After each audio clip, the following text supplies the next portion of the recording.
자, 이분은 프레드 플라이트라는 분입니다. 지금 미국 우선주의 정책연구소에서 안보 담당, 그러니까 특히 이제 미국의 안보 담당 부소장입니다. 미국의 안보 담당 연구소의 부소장입니다. 그러니까 미국 우선주의 정책연구소 AFPI라는 그 연구소 자체가 조직이 좀 방대한 조직이고요. 그 연구소 AFPI 전체의 부소장이 아니고 그 안에서 뭡니까 미국 안보 정책에 관련해서 이제 부소장을 하고 있는 분입니다. 그런데 이분이 트럼프 대통령이 대통령 처음 했을 때 그때 백악관에서 국가안보보좌관 비서실장을 보냈던 전력이 있습니다. 트럼프 대통령과는 항상 지척의 거리에 있었던 인물이고요. 이미 트럼프 대통령 1기 때부터 국가안보 문제에 대해서 자문을 하는 역할에 수족이 되었던 그런 인물입니다. 그래서 트럼프 대통령과는 깊은 공감대를 가지고 있는 인물이라고 제가 인식을 하고 있고요. 근래 들어서 한국을 자주 방문하고 있는 모습을 제가 보고 있습니다. 최근에 책도 썼습니다. 한국에 관련된. 근데 그 책의 내용에 보면은 그런 이야기가 나옵니다. 그러니까 지금 육자회담이라든가 뭐 여러 가지 방식을 통해서 수십 년 동안 북한이 핵무기를 갖지 못하게 하려고 애를 써왔는데 그러한 과거의 전통적인 방식들은 전부 다 실패다라고 단정을 짓습니다. 아예 그냥 딱 실패.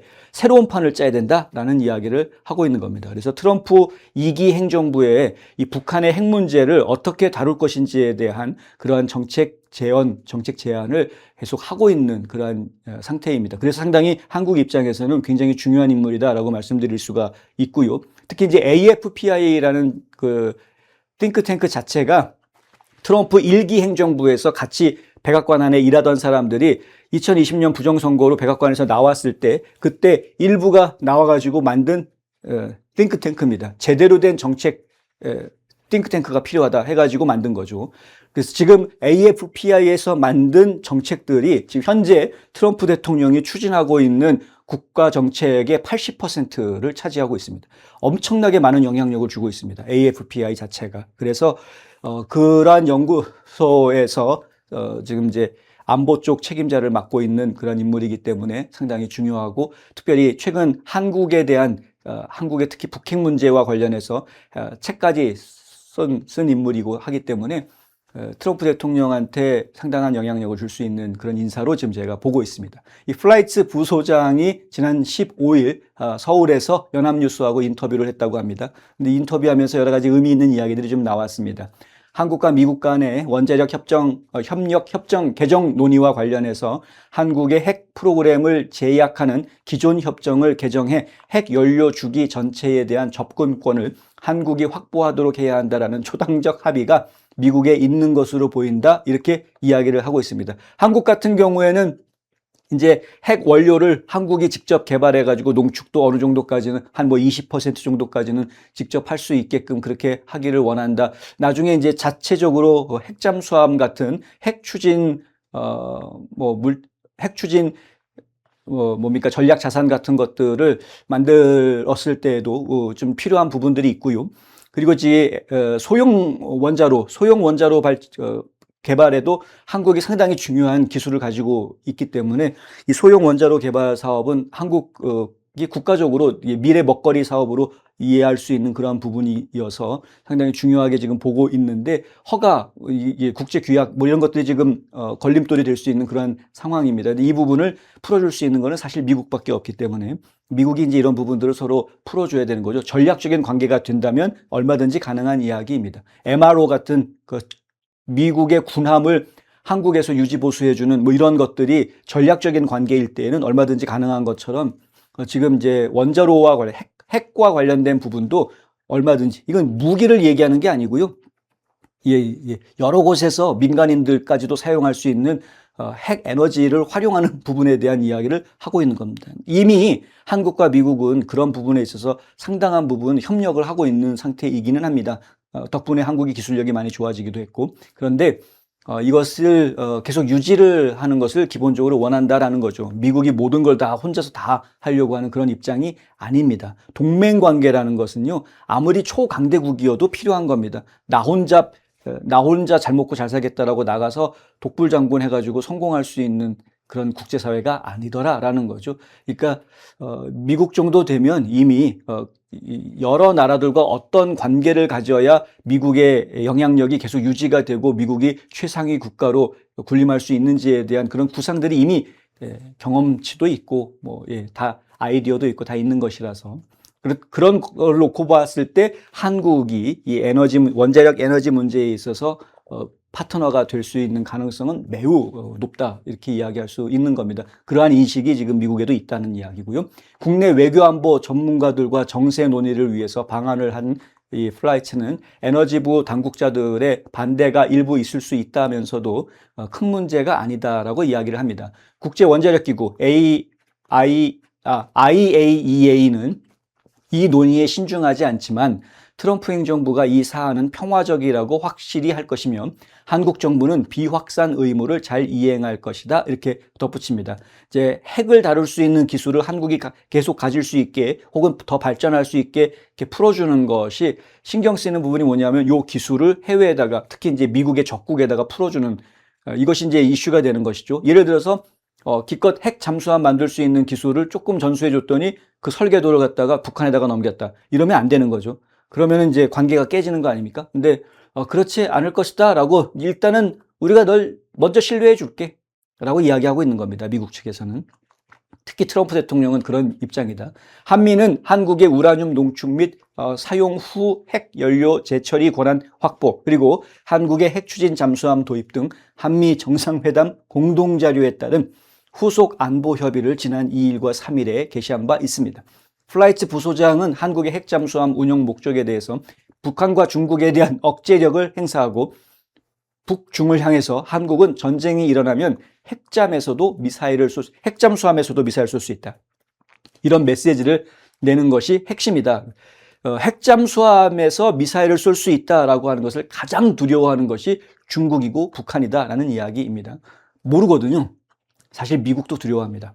미국도 그냥 일반 대륙간 탄도미사일 같은 경우에는 대륙간 탄도미사일을 발사하기 전부터 이미 동태 파악이 됩니다. 언제 어느 지역에서 지금 수상한 움직임이 있다. 여기에서 지금 발사를 할 것 같다. 미리 파악이 되는데요. 핵잠수함 같은 경우에는 이게 미리 파악하기가 상당히 힘듭니다. 잠항 기간도 워낙 길고 그래서 추적을 하기가 좀 까다로운 부분들이 있고요. 그래서 핵잠수함 같은 경우에는 추적이 어렵다 보니까 어느 날 갑자기 생각도 못 했는데 어느 날 갑자기 앞바다에 와가지고 미사일을 쏴버리면 막을 방법이 없는 그런 상황이 될 수도 있다는 것이죠. 자, 그러면서도 핵잠 운용 계획은 굳이 밝히지 않는 게 현명하다. 한국 정부가 자꾸 핵잠수함 얘기를 꺼내면 꺼낼수록 미국 정부 입장에서는 자꾸 움츠러들 수밖에 없다는 이야기죠. 당연한 겁니다. 중국과 북한이 이재명 정부가 핵잠을 통해 맞서고자 하는 대상에 포함되겠지만 미래의 일은 알 수가 없고 불필요하게 베이징을 자극할 이유도 없다. 이게 바로 미국 행정부가 가지고 있는 지혜입니다. 적국이지만 적국을 지나치게 자극할 이유는 없다. 미국 일각에서 지속해 제기되는 한국의 핵 확산 우려를 두고는 바이든 정부 시절에는 윤석열 정부 시기에 핵 프로그램 논의를 우려했던 것으로 알고 있다. 현재로서는 그렇게 크게 우려되는 부분은 아니다.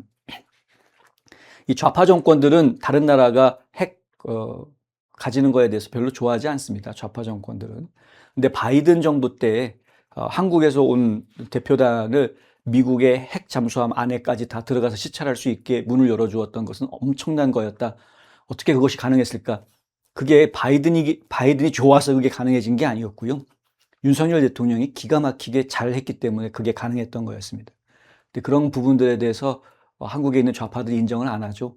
플라이츠 부소장은 지난 4월 한국을 방문했을 때 기자회견에서 트럼프 대통령이 북한과 대화를 원할 것이라면서 올 가을에 북미 정상회담이 열릴 가능성이 높다고 본다 이렇게 말한 바 있습니다. 하지만 이번에 방문에서는 약간 말이 톤이 조금 달라졌는데요. 트럼프 대통령이 우크라이나와 러시아 간의 전쟁을 끝내는데 더 강력한 외교를 펼칠 것으로 보이기 때문에 일단 북한이 러시아 지원을 지속하고 있기 때문에 몇 달 전보다는 북미 회담 가능성 확신이 좀 덜하다라고 이야기를 했다고 합니다. 그러니까 지금 이제 올 가을쯤 만나지 않을까 했는데 근데 지금 북한이 우크라이나 전쟁에 끼어들어가 있는 상황이기 때문에 우크라이나 전쟁을 먼저 멈추게 하는 게 더 급한 문제가 됐다. 그래서 그게 지금 올 여름에 멈출 수 있는 건지 내년 봄에 가야 멈출 수 있는 건지 지금으로서는 알 수가 없기 때문에 어쨌든 우크라이나 전쟁을 끝내야 그래야 미북 정상회담을 할 수 있는 그러한 기회가 만들어질 수 있을 것 같다라고 이야기하고 있는 겁니다. 다만 트럼프 대통령이 지난 13일 김정은 국무위원장 사진을 게시한 점을 거론하면서 트럼프 대통령이 김정은과 개인 외교를 재개하고 싶은 게 아닐까 생각합니다. 개인적으로 연락을 하려고 하는 것 아닐까라는 이야기. 연락을 하려고 여러 차례 시도를 했으나 김정은 측에서 그 연락을 무시했다, 답장을 보내지 않았다, 이런 보도들이 뉴욕타임즈 이런 데서 나온 적이 있습니다. 트럼프 대통령은 그 보도에 대해서 굉장히 기분 나빠하긴 했습니다. 김정은과 푸틴의 관계 때문에 어려워 보이긴 하지만 하반기에는 트럼프 대통령이 이 문제에 관심을 둘 것 같다. 이제 우크라이나 전쟁을 아무래도 해결을 하고 나면 그러면은 푸틴 입장도 조금 느긋해지기 때문에 김정은을 싸고 돌아야 될 이유는 사실은 없어지게 되겠죠. 그래서 김정은이 이제 트럼프하고 만나줘야 되는 그런 상황들이 벌어질 수 있을 것 같기도 합니다. 지켜보도록 하겠습니다. 플라이츠 부소장은 쿠팡 문제가 한미 동맹 전반에 영향을 줄 수 있다고 우려했고요. 사안이 번지지 않도록 관리해야 한다라고 이야기했습니다. 쿠팡 문제가 양국 간 협의를 멈출 정도의 사안은 아니라고 보지만 안보와 무역에서 양국 관계가 이렇게 좋은 상황에서도 미국 전자상거래 기업에 대해 이렇게 이런 괴롭힘이 관계 전반을 위협하는 것은 좋지 않다. 아주 점잖게 이야기를 한 건데요. 이 지금 프레드 플라이츠라는 인물이 어떤 인물인지 안다면 이 점잖게 이야기하는 게 그 안에 얼마나 강한 메시지를 담고 있는지 좀 알아들었으면 좋겠습니다. 한국 정부가. 쿠팡 문제에 대해서 워싱턴에서 긴장감이 커지고 있다라고 이야기를 하고 있고요. 이 문제는 미국과 좋은 관계를 바라는 이재명 정부가 손쉽게 해결할 수 있는 일이다. 이재명 정부는 지금 역대 다른 대통령들하고는 다르게 대한민국의 대통령 중에서 상당한 파워를 가지고 있습니다.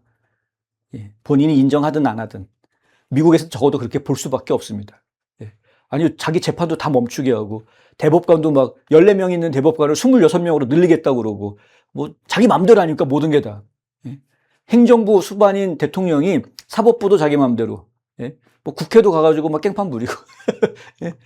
하여간 어쩌라고 막 이러면서 그냥 막 덤벼들고. 그러니까 이게 지금 이재명 정부가 맘만 먹으면 쿠팡 때문에 불편해진 관계 얼마든지 풀어줄 수 있다라는 거죠.